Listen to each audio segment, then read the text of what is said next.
What is up, Slayers, and welcome to the video. It's going to be a bit of a different video than I usually upload. You see, I have this short series and a series I do on TikTok where I take weapons and I basically try to get the most damage out of them that I can. And I was thinking to myself, why not just make a long form video out of that? Like, that's a lot of wasted footage. You know what I mean? Like, yeah, the short videos are cool, but I could be showing off exactly how I get those numbers, which is what I plan to do in this video here today. And what better weapon to showcase it with than my favorite weapon in the game, what I believe to truly be the best weapon in the game, the Moonviel. And so usually what I do is whenever I make videos like this, I will do talismans first because the talismans are like the backbone of your build. Of course, with videos like this, if you're trying to get the maximum damage, you need the maximum stats. So as you can see on the right side of the screen, all the damage scaling stats are just at 99. Whenever I do stuff like this, I am using a modded account. The only thing that is modded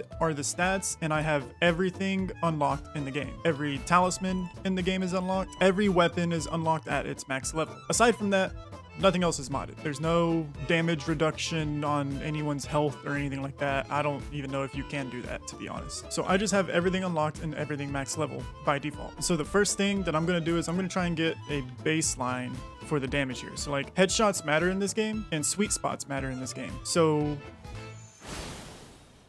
35, 38. That's a pretty good, honestly, that's pretty good off the rip. Turtle pulp about to get messed up, bro. So obviously with the Moonviel and most weapons in the game, the best talisman in the game is by far Shard of Alexander. This is gonna go on like 99% of builds in this game. And then let's just see how much we increase just by adding that one talisman.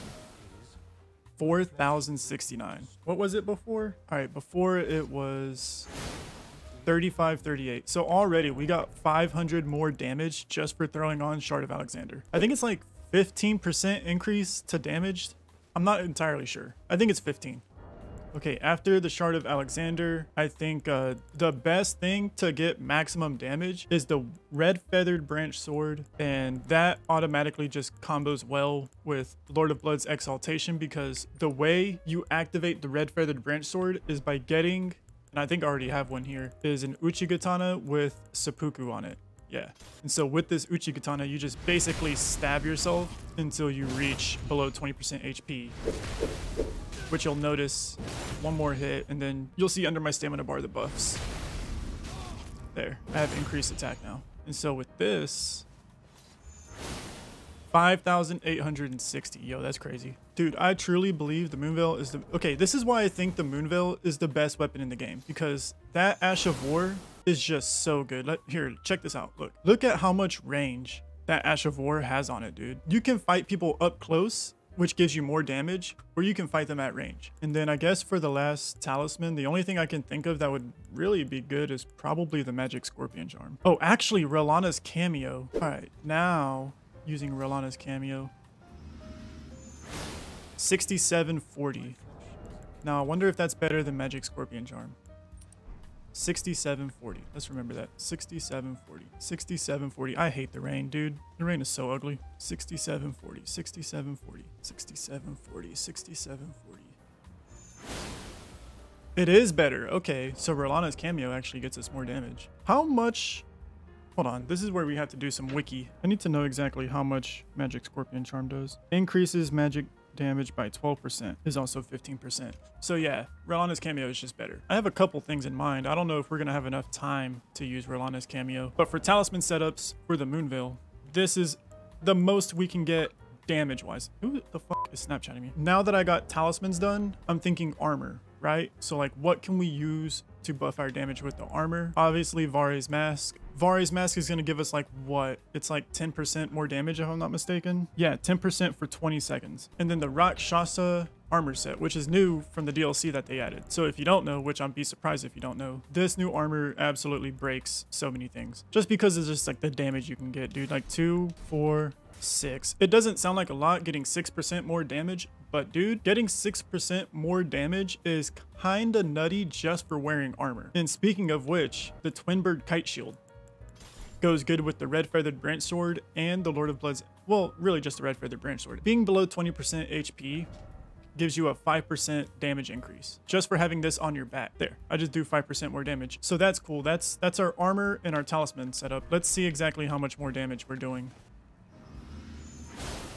8,261. Jesus Christ, dude. The reason it's so crazy for the Moonviel is because it's such a like fast Ash of War. You know what I mean? The next thing we need to do is get our physic going, which is where things get tough. And you may be wondering, why do things get so tough at the physic part? And it's because of this new one that they added. The blood-sucking crack tier enhances attack power at the cost of HP. That combined with the magic shrouding crack tier. Let me show you what the blood-sucking crack tier. Look at your health bar. Being below 20% HP to benefit off of 2 of our other buffs, plus being drained from our health, is going to hurt. It's a very tight window we can get the hit in. None of these builds are going to be viable for like bosses unless you plan on one-shotting them, which is, I guess, possible. Okay, so we're going to do this. Then I'm going to drink my physic to start that slowly draining my health.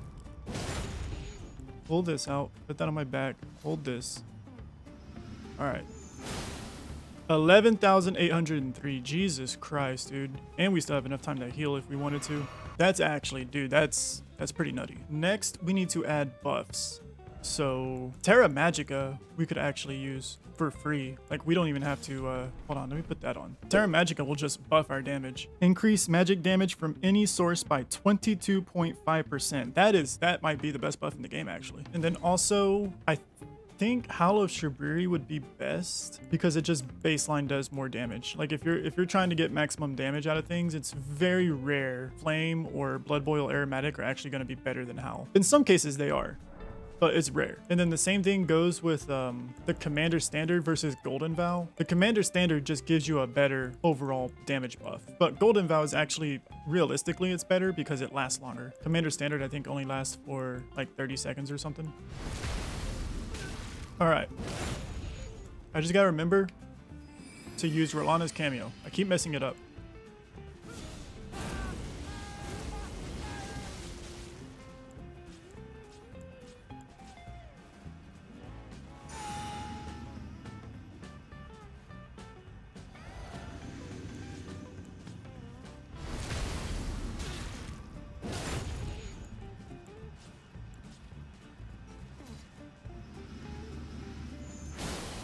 $20,455.